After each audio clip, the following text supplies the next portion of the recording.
Hello दोस्तों, नमस्कार। क्या हाल है? स्वागत है आपका खबर एचपी में। तो आइए नजर डालते हैं हिमाचल की तमाम मुख्य बड़ी खबरों पर। अगर इससे पहले आप वीडियो को लाइक नहीं किए हैं तो लाइक कर दीजिए और चैनल में नए हैं तो चैनल को सब्सक्राइब कर लीजिए। हिमाचल में अटल आदर्श योजना होगी बंद, Rajiv Gandhi day boarding school खोलेगी सुक्खू सरकार। हिमाचल में 3 अटल आदर्श विद्यालयों का काम अधूरा लटका है, जिसे वर्तमान सरकार के कार्यकाल में पूरा किया जाएगा। भारतीय जनता पार्टी की पूर्व सरकार ने साल 2018-19 में बजट में प्रदेश में 10 अटल आदर्श स्कूल खोलने की घोषणा की थी। वहीं 2019-20 के बजट में 15 नए अटल आदर्श स्कूलों की घोषणा की गई थी। इस प्रकार प्रत्येक विधानसभा चुनाव क्षेत्र में एक अटल आदर्श विद्यालय बनाने का लक्ष्य था। इसमें से केवल 28 स्थानों पर अटल आदर्श विद्यालय बनाने की अधिसूचना जारी की गई। बता दें कि पिछली सरकार को 5 वर्षों के कार्यकाल में इन अटल आदर्श विद्यालयों को बनाने के लिए जमीन नहीं मिल पाई। वह केवल 11 स्थानों का चयन किया गया, किंतु पिछली सरकार द्वारा केवल 3 अटल आदर्श विद्यालयों पर ही कार्य आरंभ किया गया, जिनमें से अभी तक एक भी कार्य पूरा नहीं हुआ है। इन 3 अटल आदर्श विद्यालयों पर कार्य पूरा करेगी। मैं धर्मपुर विधानसभा क्षेत्र में 43 करोड़ 57 लाख रुपए की लागत से बनने वाले अटल आदर्श विद्यालय को 40 करोड़ रुपए की राशि प्रदान की जा चुकी है। इसी प्रकार नाचन विधानसभा क्षेत्र में 20 करोड़ रुपए जारी किए जा चुके हैं। बेरोजगार युवाओं के लिए खुशखबरी, लोकसभा चुनाव की घोषणा से पहले सीएम सुक्खू ने खोला नौकरियों का पिटारा। जिन लोकसभा चुनाव की घोषणा होने ही वाली है, वह सभी राजनीतिक दल सक्रिय हो गए। हिमाचल की राजनीति में इस समय उथल पुथल है। इसी बीच सीएम सुक्खू ने लोकसभा चुनाव के ऐलान से पहले युवा बोर्ड पर सेंधमारी करने के लिए मंत्रिमंडल की बैठक में एक बड़ा फैसला लिया है। वह सीएम ने कहा कि अब मल्टीटास्क वर्कर्स के 1000 पद भरे जाएंगे। 60 शहरी स्थानीय निकायों में शुरू होगी ई गवर्नेंस सेवा, डिजिटल मिशन पर सीएम सुक्खू का ऐलान। जो हिमाचल प्रदेश को डिजिटल बनाने के लिए सुक्खू सरकार की सारी तैयारियां पूरी हो गई है। मैं सुक्खू ने कहा कि राज्य सरकार प्रदेश के सभी 60 शहरी स्थानीय निकायों को ई गवर्नेंस सेवाएं शुरू कर रही है। वह उपयोग प्लेटफॉर्म के संचालन के लिए क्रियान्वयन योजना के रूप में राज्य स्तर पर स्टेट प्रोजेक्ट मॉनिटरिंग यूनिटी की स्थापना की जाएगी। लोगों के हितों को लेकर खामोश नहीं बैठेगी भाजपा, सरकार के खिलाफ जारी रहेगा संघर्ष। जिन नेता प्रतिपक्ष जयराम ठाकुर ने कहा कि प्रधानमंत्री नरेंद्र मोदी तीसरी बार भी भारत के प्रधानमंत्री बने, यह भारतीय नहीं पूरा विश्व चाहता है। वह दुनिया के हर कोने से उनके समर्थन में लोग खड़े हैं। उनके नेतृत्व में भारत ने विकास की ऐतिहासिक गाथा लिखी है, इसलिए हर भारतीय चाहता है कि प्रधानमंत्री नरेंद्र मोदी फिर से देश के प्रधानमंत्री बने। यह लक्ष्य आसानी से तभी हासिल होगा जब हर कार्यकर्ता पूरी ताकत से जमीन पर कार्य करेगा। वह जयराम ठाकुर ने कहा कि बूथ लेवल पर कार्यकर्ता जितना जी जान से काम करेगा, बीजेपी की जीत उतनी ही बड़ी होगी। वह जयराम ठाकुर ने कहा कि बीजेपी हिमाचल प्रदेश के लोगों के हितों को लेकर कभी खामोश नहीं बैठेगी।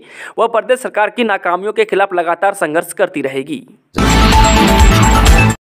स्वास्थ्य मंत्री ने किया पोलियो टीकाकरण अभियान का शुभारंभ, बच्चों को पिलाई 2 बूंद जिंदगी की। जिस स्वास्थ्य मंत्री डॉक्टर कर्नल धनराम शांडिल ने पोलियो दिवस के अवसर पर बच्चों को पोलियो खुराक पिलाकर पोलियो टीकाकरण अभियान का शुभारंभ किया। उन्होंने भारत को पोलियो मुक्त बनाने के लिए देश के स्वास्थ्य तथा चिकित्सा कर्मचारियों द्वारा किए जा रहे प्रयासों की सराहना करते हुए कहा कि आज प्रदेश में 10,963 दलों द्वारा 5870 केंद्रों में 5,90,600 बच्चों को पोलियो खुराक पिलाई जाएगी। उन्होंने कहा कि वर्ष 2014 में भारत को पोलियो मुक्त देश घोषित किया गया है, लेकिन हमारे पड़ोसी देशों में पोलियो के मामले में होने के कारण नियमित अंतराल में प्रत्येक बच्चों को पोलियो की खुराक पिलाना महत्वपूर्ण है। उन्होंने कहा कि प्रत्येक बच्चे को इस अभियान के तहत कवर करने के लिए उनके घर द्वार के समीप विभिन्न पोलियो टीकाकरण केंद्र खोले गए। इसके अतिरिक्त बस अड्डों, जिलों की सीमाओं, यात्री स्थलों तथा अन्य महत्वपूर्ण जन स्थलों पर भी पोलियो की खुराकें पिलाई जाएंगी। मैं सरकार टीकाकरण अभियान में जुटे हुए बच्चों को पोलियो खुराक पिलाने के लिए घर घर जाकर भी अभियान आरंभ करेगी। लाहौल में हिमखंड गिरने से चंद्रभागा नदी का बहाव रुका, घाटी में बीते 48 घंटों से बिजली गुल। जिस सालों बाद जनजातीय जिला लाहौल स्पीति में भारी मात्रा में बर्फबारी हुई है, रविवार को भी घाटी में हिमपात का दौर जारी है। वह भारी बर्फबारी के बाद लाहौल के कई हिस्सों में हिमखंड गिरे हैं। हालांकि अभी तक किसी तरह की जानमाल का नुकसान नहीं हुआ है। वह हिमखंड गिरने से तिंदी, उदयपुर और जहालमा के समीप चंद्रभागा का बहाव रुक गया है। वह जानकारी के मुताबिक बता दें कि उदयपुर के समीप टाडा नाला, तिंदी और दारा फाल से हिमखंड गिरने से नदी का बहाव पूरी तरह से गया है। मैं डीसी लाहौल स्पीति राहुल कुमार ने बताया कि हिमखंड गिरने से किसी तरह की जानमाल का नुकसान नहीं हुआ है। उन्होंने कहा कि लाहौल स्पीति में ऊंचाई वाले इलाकों में उच्च तीव्रता के एवलांच गिरने की आशंका जताई गई है। मैं लिहाजा लोगों को एक गांव से दूसरे गांव की तरफ सफर न करने की हिदायत जारी की गई है। एचआरटीसी 19 धार्मिक स्थलों को करवाएगी दर्शन, घर बैठे ऑनलाइन बुकिंग की भी सुविधा देगा निगम। जो प्रदेश में पर्यटकों सहित स्थानीय लोगों के लिए पहली बार एचआरटीसी की ओर से प्रथम दर्शन सेवा शुरू की गई है। प्रदेश और प्रदेश से बाहर करीब 19 धार्मिक स्थलों पर पर्यटकों को ले जाने के लिए एचआरटीसी बस सेवा शुरू की गई है। बता दें कि एचआरटीसी की ओर से यात्रियों के लिए ऑनलाइन बुकिंग की सुविधा भी उपलब्ध है। वह लोग घर बैठे जिस भी धार्मिक स्थल जाना चाहें वहां की बुकिंग करवा सकते हैं। मैं एचआरटीसी के एमडी रोहन चंद ठाकुर ने बताया कि जानकारी के लिए टोल फ्री नंबर 1100-1800-180-8185 भी जारी किया गया है। वह एचआरटीसी की ओर से श्रद्धालुओं को प्रथम दर्शन सेवा के तहत कई प्रकार की सुविधाएं भी उपलब्ध करवाई गई है। अगर श्रद्धालु पूरी बस की बुकिंग करते हैं तो 10% छूट भी दी जाएगी। हिमाचल में भारी बारिश बर्फबारी के चलते 5NH समेत 507 सड़कें बंद, 2563 ट्रांसफार्मर ठप। हिमाचल प्रदेश के जनजातीय व पहाड़ी इलाकों में भारी हिमपात से आम जनजीवन पूरी तरह से प्रभावित हो गया है। वहीं मैदानी इलाकों में अंधड़ व आसमानी बिजली के साथ तेज बारिश से संपत्ति को नुकसान पहुंचा है। राज्य में यातायात, बिजली और पेयजल जैसी मूलभूत सेवाएं ठप पड़ गई है। राज्य आपातकालीन परिचालन केंद्र की रिपोर्ट के अनुसार पूरे प्रदेश में बर्फबारी से 5 राष्ट्रीय राजमार्ग सहित 507 सड़कें बंद हो गई है। इसके अलावा 2563 ट्रांसफार्मरों के खराब होने से कई क्षेत्रों में बिजली गुल है। वह विभिन्न इलाकों में पेयजल की 72 योजनाएं भी ठप है। हिमाचल प्रदेश लोकसेवा आयोग ने जारी किया पर्सनालिटी टेस्ट का शेड्यूल, यह दिन हुआ तय। हिमाचल प्रदेश लोकसेवा आयोग की ओर से राजीव गांधी आयुर्वेद कॉलेज से पपरोला के लिए लेक्चरर के पदों के लिए पर्सनालिटी टेस्ट लिया जाएगा। वहीं आयोग की ओर से 19 मार्च को पर्सनालिटी टेस्ट की तिथि तय की गई है। बता दें कि आयुष विभाग के तहत यह पद भरा जाना है। वहीं आयोग की वेबसाइट पर इस बारे में अधिसूचना डाली गई है। सीनियोरिटी केस में फिर हाईकोर्ट जाएगी सरकार। इससे पहले सुप्रीम कोर्ट में खारिज हो चुकी है अपील। जो अनुबंध की अवधि से वरिष्ठता और वित्तीय लाभ देने के मामले में हिमाचल सरकार फिर से रिव्यू पिटीशन में हाईकोर्ट जा रही है। वह सिविल सप्लाई से ताज मोहम्मद बनाम हिमाचल प्रदेश सरकार मामले में यह जजमेंट 3 अगस्त 2023 को आई थी। इसके बाद राज्य सरकार की अपील सुप्रीम कोर्ट में भी खारिज हो चुकी है, लेकिन अब हिमाचल हाईकोर्ट में याचिका दायर करने के लिए एक नया आधार बनाया है। वह मुख्य सचिव की अध्यक्षता में इस तरह के मामलों वाली बनाई गई कमेटी में यह केस रखा गया था। इसमें यह तय हुआ है कि लोक निर्माण विभाग से नरेंद्र नायक वाले मामले में आए फैसले के आधार पर विधि विभाग इस केस को देखेगा और राज्य सरकार को सुझाव देगा। अब बागियों को नहीं मनाएंगे, वीरभद्र गुट को साधने की रणनीति, भाजपा के रुख पर ही कड़ी नजर। जिस सुक्खू सरकार अब अयोग्य घोषित कांग्रेस विधायकों का मान बलोबल नहीं करेगी, वह सरकार को स्थिर बनाए रखने के लिए वीरभद्र गुट को साधने की रणनीति तैयार की गई है। इसके अलावा कांग्रेस के 34 विधायकों को एकजुट रखने के लिए पूरी ताकत लगाई जाएगी। बता दें कि 6 अयोग्य विधायकों सहित भाजपा के आगामी रुख पर खुफिया तंत्र कड़ी नजर रखेगा। वह नाराज चल रहे संगठन के सक्रिय कार्यकर्ताओं को सरकार में नियुक्तियां भी दी जाएंगी। वह कांग्रेस हाईकमान से चर्चा के बाद सरकार ने अब अस्थिरता के माहौल से बाहर निकलते हुए एक्शन मोड में आने का फैसला लिया है। वीरभद्र गुट के 2 विधायकों की सुरक्षा बढ़ाई, प्रतिभा सिंह को मनाने हॉली लॉज पहुंचे अग्निहोत्री। जे वीरभद्र गुट के 2 विधायकों नंदलाल और मोहनलाल ब्रागटा की सुक्खू सरकार ने सुरक्षा और कड़ी कर दी है। उन्हें 4+ सिक्योरिटी दी गई है, वह जिसमें 1 हवलदार और 4 सिपाही रहेंगे। वे नंदलाल 7वें वित्त आयोग के अध्यक्ष और मोहनलाल ब्रागटा मुख्य संसदीय सचिव हैं। वह सरकार गिराने के पहले प्रयास में असफल रही भाजपा की किसी भी अगली चाल से बचने के लिए सरकार ने यह कदम उठाया है। वह सुरक्षा बढ़ाने के लिए इन दोनों ही विधायकों ने सहमति दी है। कुफरी और नारकंडा में हल्की और हाटू पीक में 2 फीट तक हुई बर्फबारी, तापमान में गिरावट। हिमाचल में शिमला के ऊपरी क्षेत्रों में एक बार फिर बर्फ की सफेद चादर ओढ़ ली है। मौसम खराबी के चलते शनिवार रात को कुफरी और नारकंडा में हल्की बर्फ गिरी। वहीं इस दौरान हाटू पीक में करीब 2 फीट तक बर्फबारी दर्ज की गई है। मौसम में आए बदलाव से तापमान में गिरावट आ गई है। 5वें टेस्ट मैच के लिए धर्मशाला पहुंची भारत इंग्लैंड की टीमें। 7 मार्च से होगा मुकाबला। जब भारत और इंग्लैंड के बीच जारी 5 मैचों की टेस्ट सीरीज का आखिरी मुकाबला धर्मशाला यानी कि 7 मार्च में खेला जाएगा। वह भारतीय टीम ने चौथा टेस्ट मैच जीतकर सीरीज में 3-1 की अजय बढ़त हासिल की है। वह दोनों ही टीमें विशेष विमान के माध्यम से सुबह 9:30 बजे गगल एयरपोर्ट पर लैंड हुई। वह गगल एयरपोर्ट पर उतरने के बाद दोनों ही टीमों के खिलाड़ियों को विशेष बसों और पूरी सुरक्षा व्यवस्था के साथ होटल रेडिसन ब्लू पहुंचाया गया। वह जहां पर दोनों ही टीमों के खिलाड़ी आराम करेंगे। वहीं बताया जा रहा है कि भारतीय टीम के साथ कप्तान रोहित शर्मा और रविंद्र जडेजा नहीं पहुंचे हैं, जबकि कोच सहित अन्य खिलाड़ी धर्मशाला पहुंच गए हैं। मंडी में पहली बार होगा लीड फेस्ट। एसपीयू में 6 से 7 मार्च को जुटेंगे साहित्य कला के दिग्गज। जब मंडी शिवरात्रि महोत्सव में किए जाने वाले सांस्कृतिक आयोजनों की श्रृंखला में इस बार नया आयाम जोड़ा गया है। वह पहली बार लिटरेचर फेस्टिवल भी आयोजित होगा। वह मंडी लिटरेचर फेस्टिवल 2024 के नाम से 6 से 7 मार्च को होने जा रहे कार्यक्रम में देश भर से साहित्य कला क्षेत्र के दिग्गज मंडी में जुटेंगे। इसके लिए जिला प्रशासन ने तैयारियां शुरू कर दी है।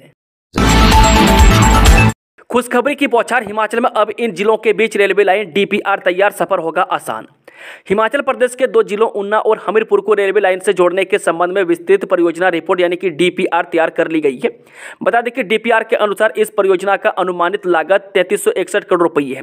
वह केंद्रीय रेल, कोयला एवं खान मंत्रालय के राज्य मंत्री राव साहेब पाटिल दानवे ने यह जानकारी दी है। हिमाचल प्रदेश से राज्यसभा सांसद डॉक्टर सिकंदर कुमार ने हाल ही में राज्यसभा में विशेष उल्लेख के तहत ऊना रेलवे लाइन को हमीरपुर तक बढ़ाने और भानुपल्ली से बिलासपुर रेलवे लाइन के लिए समुचित धन का प्रावधान कर इसके कार्य में तेजी लाने का मामला उठाया था। वह केंद्रीय रेल, कोयला एवं खान मंत्रालय के राज्य मंत्री राव साहब पाटिल दानवे ने सांसद सिकंदर कुमार को इसका जवाब दिया है। वह केंद्रीय रेल राज्य मंत्री ने बताया कि ऊना से हमीरपुर तक नई रेल लाइन की लंबाई 41 किलोमीटर होगी। इस रेल लाइन की 3361 करोड़ की डीपीआर तैयार कर ली गई है और डीपीआर केंद्र सरकार के विचाराधीन है। वह केंद्रीय रेल राज्य मंत्री ने यह भी जानकारी दी है कि 63 किलोमीटर लंबी भानुपल्ली से बिलासपुर बेरी नई रेल लाइन पंजाब में 14 किलोमीटर और हिमाचल प्रदेश में 49 किलोमीटर प्रस्तावित है। डॉक्टर सीमा शर्मा अंतर्राष्ट्रीय महिला दिवस पुरस्कार के लिए चयनित, मुख्यमंत्री ने दी बधाई। हिमाचल प्रदेश की डॉक्टर सीमा शर्मा का अंतर्राष्ट्रीय महिला दिवस पुरस्कार 2024 के लिए चयन हुआ है। मैं आईआईटी दिल्ली में अर्थशास्त्र की प्रोफेसर डॉक्टर सीमा शर्मा को इस पुरस्कार के लिए Indian council for UN relation नई दिल्ली द्वारा चयनित किया गया है। उन्हें अनुसंधान व विकास में उनके उल्लेखनीय योगदान के लिए पुरस्कार प्रदान किया जाएगा। वह हिमाचल प्रदेश के हमीरपुर के मूल निवासी हैं। इससे पहले उन्हें आईआईटी दिल्ली में शिक्षण और अनुसंधान में अपने योगदान के लिए उत्कृष्ट युवा संकाय फेलोशिप्स पुरस्कार और शिक्षण उत्कृष्टता पुरस्कार से सम्मानित हो चुकी है। वह शिक्षा के क्षेत्र के अलावा डॉक्टर शर्मा की विशेषज्ञता, उद्यमिता प्रशिक्षण और कोऑपरेटिव परामर्श के तहत पहली हुई है जो सतत विकास रणनीतियों पर केंद्रित है। वह मुख्यमंत्री सुखविंदर सुक्खू ने डॉक्टर सीमा को इसके लिए बधाई दी है। मुख्यमंत्री ने उनकी उपलब्धियों पर गर्व जाहिर करते हुए अनुसंधान एवं विकास में उनके उत्कृष्ट योगदान की प्रशंसा की। हमीरपुर के हीरानगर में शरारती तत्वों ने मुख्यमंत्री का पोस्टर फाड़ा, पुलिस जांच में जुटी। हमीरपुर के हीरानगर में शनिवार रात को कुछ शरारती तत्वों द्वारा मुख्यमंत्री ठाकुर सुखविंदर सुक्खू का पोस्टर फाड़े जाने का समाचार प्रकाश में आया है। वह घटना की सूचना मिलते ही सदर पुलिस ने मौके पर पहुंचकर स्थिति का जायजा लिया और अज्ञात लोगों के खिलाफ मामला दर्ज कर छानबीन शुरू कर दी है। वह सदर पुलिस से मिली जानकारी के मुताबिक शनिवार रात को सदर पुलिस पेट्रोलिंग पर थी कि इस दौरान किसी व्यक्ति ने हीरानगर में मुख्यमंत्री के लगाए पोस्टर को फाड़े जाने की सूचना पुलिस को दी। सूचना मिलते ही सदर थाना के एसएचओ हरीश गुलेरिया ने अपनी टीम के साथ मौके पर पहुंचकर स्थिति का जायजा लिया, जिसमें मौके पर मुख्यमंत्री सुखविंदर सुक्खू और राजनीतिक सलाहकार सुनील शर्मा का लगा पोस्टर फटा गया है। इस कार्य को अंजाम देने वाले लोगों के खिलाफ कार्रवाई में पुलिस जुट गई है। वह पुलिस द्वारा मौके के नजदीक लगे सीसीटीवी कैमरों की फुटेज खंगाली जा रही है। वह एसएचओ ने बताया कि इस तरह के कार्य को अंजाम देने वाले के खिलाफ पुलिस सख्ती से पेश आएगी। कुल्लू में 703 ग्राम चरस व 6 ग्राम हेरोइन के साथ 2 आदमी गिरफ्तार। कुल्लू जिला के तहत पुलिस ने 2 अलग अलग मामलों में चरस व हेरोइन के साथ 2 लोगों को गिरफ्तार किया है। वह जानकारी के अनुसार पहले मामले में पुलिस ने गश्त के दौरान एक व्यक्ति को शक के आधार पर पूछताछ के लिए रोका तो वह घबरा गया। जब शक के आधार पर उसकी तलाशी ली तो उसके कब्जे से 703 ग्राम चरस बरामद हुई। वहीं आरोपी की पहचान सूरत राम पुत्र श्यामलाल निवासी कसामत कुल्लू के रूप में हुई है। पुलिस इस बात का पता लगा रही है कि आरोपी ने चरस की यह खेप कहां से लाई थी और इसकी डिलीवरी कहां होनी थी। वहीं दूसरे मामले पुलिस ने 15 मील में रेन शेल्टर में खड़े एक युवक को 6 ग्राम हेरोइन के साथ गिरफ्तार किया है। वहीं आरोपी के खिलाफ पुलिस ने मादक द्रव्य अधिनियम के तहत मामला दर्ज करके छानबीन शुरू कर दी है। वहीं पुलिस को यह सफलता गश्त के दौरान मिली है। वहीं आरोपी की पहचान सोनम ग्यालसन पुत्र थिले लामा तामंग निवासी नेपाल हाल निवासी 15 मील जिला कुल्लू के रूप में हुई है। वह एसपी कार्तिकेयन गोकुल चंद्रन ने दोनों मामले की पुष्टि की है। सीएम सुक्खू को सूख नहीं लेने दे रही सियासी चिंगारियां, डैमेज कंट्रोल के लिए अब डिप्टी सीएम चंडीगढ़ रवाना, अभी भी समन्वय समिति का इंतजार। हिमाचल में सीएम सुखविंदर सुक्खू के लिए अभी सुख की घड़ी नजर नहीं आ रही है। वे दोनों विधायकों को कैबिनेट रैंक बांटने के बावजूद भी सरकार पर छाए संकट के बादल छटने का नाम नहीं ले रहे। होली लॉज कैंप इस बात पर नाराज हैं कि केंद्रीय पर्यवेक्षकों के भरोसे के बाद अभी तक समन्वय समिति नहीं बनी है। वे विक्रमादित्य सिंह दिल्ली में डटे हुए हैं। वे सुखविंदर सिंह सरकार के 2 मंत्री जगत सिंह नेगी व यादविंद्र गोमा चंडीगढ़ में हैं। अब डिप्टी सीएम मुकेश अग्निहोत्री भी रविवार को अचानक चंडीगढ़ के लिए रवाना हो गए। वे देर शाम शिमला से सड़क मार्ग के जरिए चंडीगढ़ के लिए रवाना हुए। वे उनका रात्रि ठहराव चंडीगढ़ में हिमाचल भवन में होगा। वे 2 अन्य कैबिनेट मंत्री भी हिमाचल भवन में ही डेरा डाले हुए हैं। जयराम ठाकुर का बड़ा बयान, हिमाचल में कुछ भी हो सकता है, कार्यकर्ता रहे तैयार। हिमाचल में चल रहे सियासी संकट के बीच नेता प्रतिपक्ष जयराम ठाकुर ने बड़ा बयान दिया है। पर जयराम ठाकुर ने कहा कि प्रदेश में बने हालातों से ऐसा लग रहा है कि कांग्रेस का सत्ता में रहना कठिन है। मैं आपसी लड़ाई की वजह से कांग्रेस सरकार को सत्ता में रहने का कोई अनैतिक अधिकार नहीं है। ऐसे में प्रदेश में कुछ भी हो सकता है, ऐसे में कार्यकर्ता तैयार है। ये बात शिमला में नेता प्रतिपक्ष जयराम ठाकुर ने त्रिवेद सम्मेलन के दौरान कही है। सांगला में हैवी स्नोफॉल, दबी गाड़ियां, चौहरा के पास पत्थर गिरने से हाईवे बंद। हिमाचल प्रदेश में पिछले 2 दिनों से लगातार बारिश बर्फबारी का दौर जारी है। वह बारिश बर्फबारी से कई जगहों पर भूस्खलन और हिमस्खलन जैसी घटनाएं सामने आ रही है। वह ताजा मामले में किन्नौर के तहत सांगला के बड़सेरे में हैवी स्नोफॉल के कारण कई पेड़ गाड़ियों के ऊपर गिर गए और गाड़ियां बर्फ के नीचे दब गई है। वह 3 से 4 गाड़ियों इस घटना में क्षतिग्रस्त हुई है। वह दूसरी ओर किन्नौर के भावानगर में के रास्ते पर चौहरा मन्नी टनल के पास पहाड़ी से सड़क पर पत्थर गिरने से शुरू हो गए।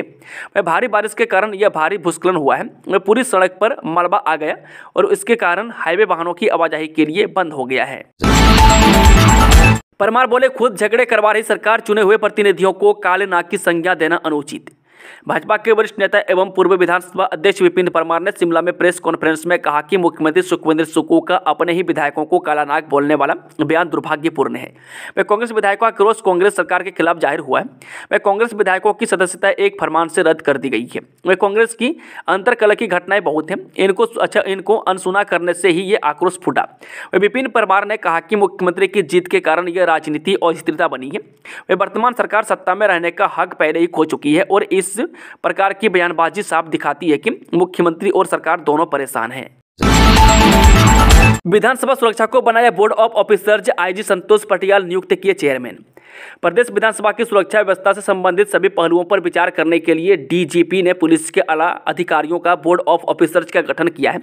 बता दें कि आईजी इंटेलिजेंस संतोष पटियाल को बोर्ड ऑफ ऑफिसर्स का चेयरमैन बनाया है। इसके 3 सदस्य होंगे। वे कांगड़ा की एसपी शालिनी अग्निहोत्री, शिमला के एसपी संजय गांधी और सीआईडी के एसपी भूपेंद्र सिंह नेगी इस टीम के सदस्य होंगे। वह बोर्ड ऑफ ऑफिसर्स को विधानसभा की सुरक्षा से संबंधित सभी पहलुओं पर विचार कर 10 मार्च तक डीजीपी संजय कुंडू को अपनी रिपोर्ट देनी होगी। इसकी रिपोर्ट के आधार पर विधानसभा की सुरक्षा को और मजबूत किया जाएगा। वह विधानसभा की सुरक्षा में चूक से स्पीकर कुलदीप सिंह पठानिया खपा थे।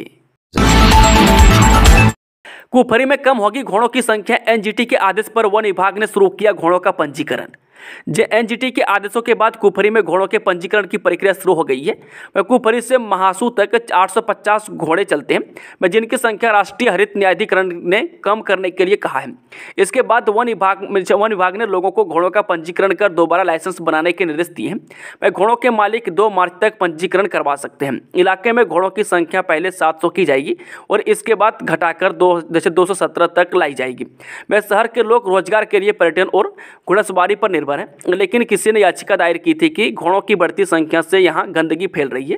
वह घोड़ों के मल के निपटारे के लिए यहां कोई व्यवस्था नहीं है। वह स्थानीय निवासी इससे परेशान है। वह घोड़ों के मल से निकलने वाली नाइट्रोजन, फास्फोरस और कार्बन जलमार्ग तक पहुंच सकते हैं। इससे काफी समय से कुफरी में भूजल प्रणाली प्रभावित हो रही है। इसके अलावा पशुओं और निर्दयता कम करने के लिए भी एनजीटी ने घोड़ों की संख्या कम करने के लिए कहा है। विदेश भेजने के नाम पर लाखों की ठगी पर 2 गिरफ्तार, बल्ह के ग्रामीण की शिकायत पर किए काबू। विदेश भेजने के नाम पर करीब 4.5 लाख रुपए की ठगी मामले में बल्ह पुलिस ने आरोपियों पर शिकंजा कसते हुए उन्हें गिरफ्तार कर लिया है। एक आरोपी के पंजाब से जबकि दूसरे को मंडी से गिरफ्तार किया गया। वह पुलिस ने मामला दर्ज कर मामले की आगामी कार्रवाई शुरू कर दी है। बता दें कि गत वर्ष 8 जून को बल्ह थाना क्षेत्र के तहत विपिन कुमार गांव बुराहली तहसील बल्ह जिला मंडी की शिकायत पर बल्ह पुलिस ने 2 आरोपियों के विरुद्ध मामला दर्ज किया था। बस शिकायतकर्ता का आरोप था कि बल्ह व सदर मंडी क्षेत्र के 7 व्यक्तियों जिनमें रविंद्र कुमार, चतर सिंह, पुष्पराज, राजेंद्र सिंह, सूर्य और चंद्रमणि ने बल्हलेदा क्षेत्र के एक व्यक्ति रविंदर सिंह उर्फ रिंकू डाकघर दसेहड़ा के माध्यम से पटियाला पंजाब के एक एजेंट को विदेश में नौकरी करने के लिए करीब 4.5 लाख रुपये जमा करवाए थे, लेकिन आरोपियों ने एक साजिश के तहत उनका पैसा हड़प लिया है। वह पहले आरोपी रोहित शर्मा निवासी पंजाब नाभाको पटियाला से तो दूसरे आरोपी रविंदर उर्फ रिंकू डाकघर दसेहड़ा तहसील ब्लॉक मंडी से गिरफ्तार किया है। वह मामले की पुष्टि डीएसपी हेडक्वार्टर मंडी देवराज ने की है। बर्फबारी में फंसे छात्रा रेस्क्यू स्पीति के खुरीक में पुलिस ने परीक्षा केंद्र पहुंचाई छात्रा।